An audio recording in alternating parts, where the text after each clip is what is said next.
सानी मई के पल्लो बकाउटी कबू सानी मई के मांगो बकाउटी कबू सानी मई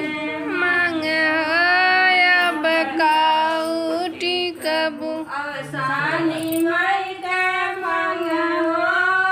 बकाउटी कबू सानी मई के मांग बकाउटी कबू ना दादा सबके बहन दादा सब सानी मई के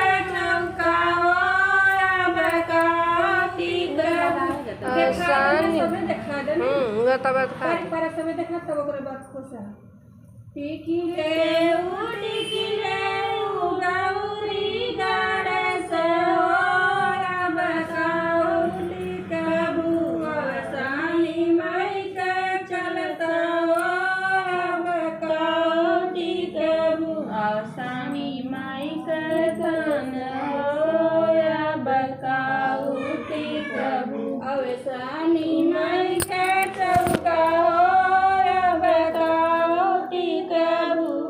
सानी मई के चौका बकाउटी कबू टिकिले गौरी गाड़े से बकाउटी कबू सानी मई के पल्लो बकाउटी कबू सानी मई के पल्लो बकाउटी कबू सानी मई के बाटियो बकाउटी कबू सानी मई के गोटी हो बकाउटी कबू गोटिया वाली तनकसनी हो रही है दीदी ये लड्डू चौका पर घुमाई देबू हिसाब से पहले से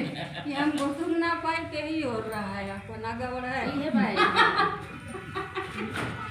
वैसे ठीक बोले अरे बैठी यहाँ पर पाइए टिकिले टिकिले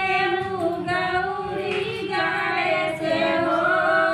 बकाउटी कबू सानी मई के गोष्ठी हो बकाउटी कबू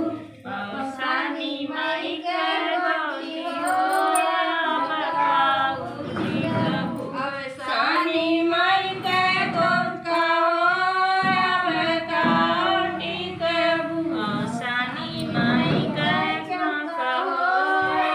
बकाउटी कबू टिकिले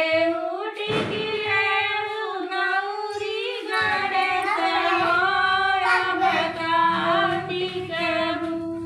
सानी मई के मांगो बकाउटी कबू सानी मई के मांगो सब करू है हाल पूजा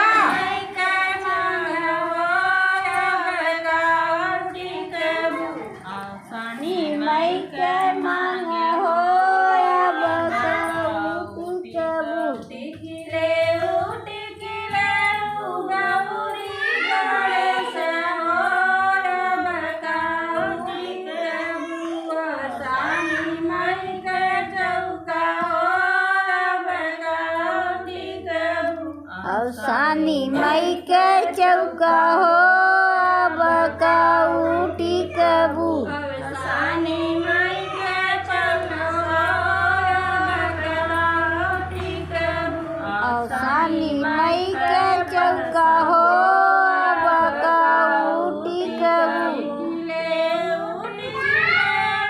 गौरी गाड़े से हो बकाउटी कबू सानी मई के गोटियो बकाउटी कबू सानी मई के गोटी हो काउटी कबू सानी मई के गोटियो बकाउटी माई के गोटी हो फेरी का उठी के पहले है आप गौरी गणेश के तीज के तब चौका उका पर लगा तब गाटी कहले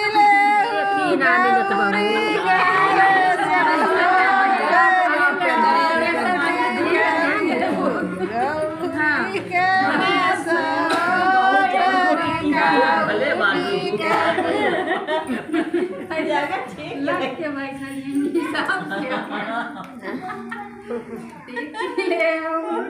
अरे